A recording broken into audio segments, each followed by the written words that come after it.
यूहन्ना रचित सुसमाचार अध्याय 10 और आयत 10। चोर किसी और काम के लिए नहीं परंतु केवल चोरी करने, घात करने और नष्ट करने को आता है। मैं इसलिए आया कि वे जीवन पाए और बहुतायत का पाए।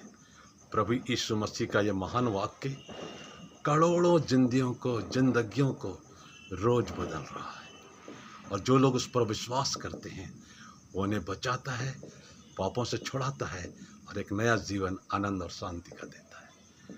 चोर कौन है? चोर प्रभु यीशु मसीह का विरोधी शैतान है, जो गरजने वाले सिंह के समान आता है, हमें डराता है, बहकाता है, भरमाता है और सत्य से अलग कर देता है, क्योंकि सत्य स्वयं प्रभु यीशु मसीह है। शैतान बहुत अच्छे तरीके से, धूर्तता और चालाकी से वो हमारे जीवन में चोर बनकर आता है। वो दुनियावी बातों को, मनोरंजन को हमारे सामने परोसता है, हमें अच्छा लगता है, और धीरे धीरे वो हमारे जीवन से अच्छी बातों को चुरा लेता है। हमारे नेक चरित्र को, विवेक को वो धीरे धीरे घात करता रहता है और एक दिन हमें टोटली नष्ट कर देता है। हव्वा और आदम के साथ यही हुआ।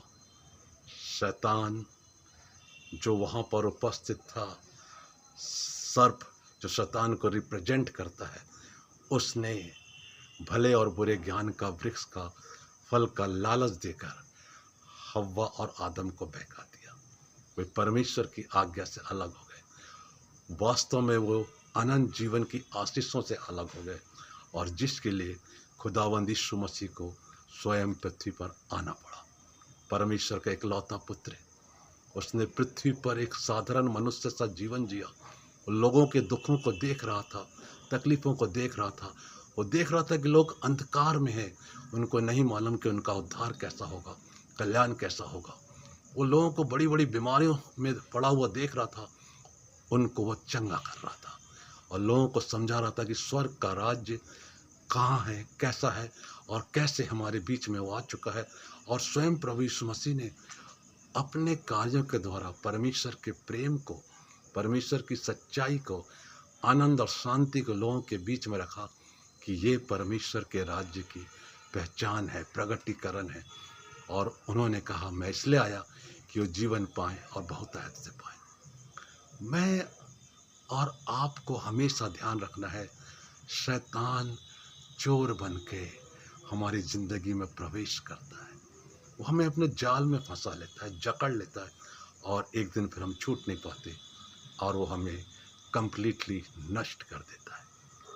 आइए 3 बातों को ध्यान में रखें। सबसे पहले, आप परमेश्वर के वचन को निरंतर पढ़ें, ताकि आप सजग रहें कि आपके लिए क्या सही है और क्या गलत है।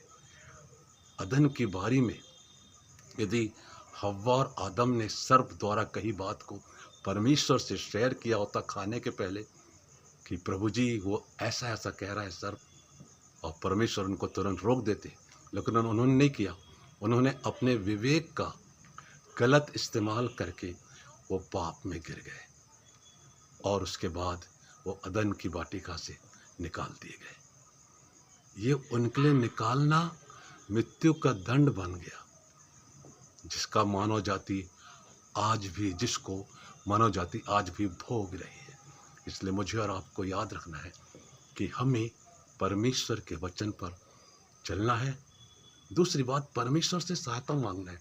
जब भी आपको लगे कि आपके जीवन में परेशानी है, कठिनाई है, आप निर्णय लेने में असमर्थ हैं, क्यों ना आप घुटनों में आकर प्रार्थना करके परमेश्वर से मांगिए, और फिर आप देखेंगे कि वो आपको सही तरीका बताएंगे, जरिया बताएंगे, रास्ता बताएंगे।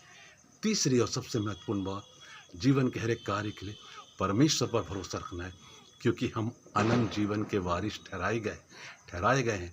प्रभु यीशु मसीह के लहू के द्वारा बचाए गए हैं, और वो सलीब का रास्ता वे लोग जो प्रभु यीशु मसीह पर विश्वास करते हैं उन सब के लिए खुला हुआ है।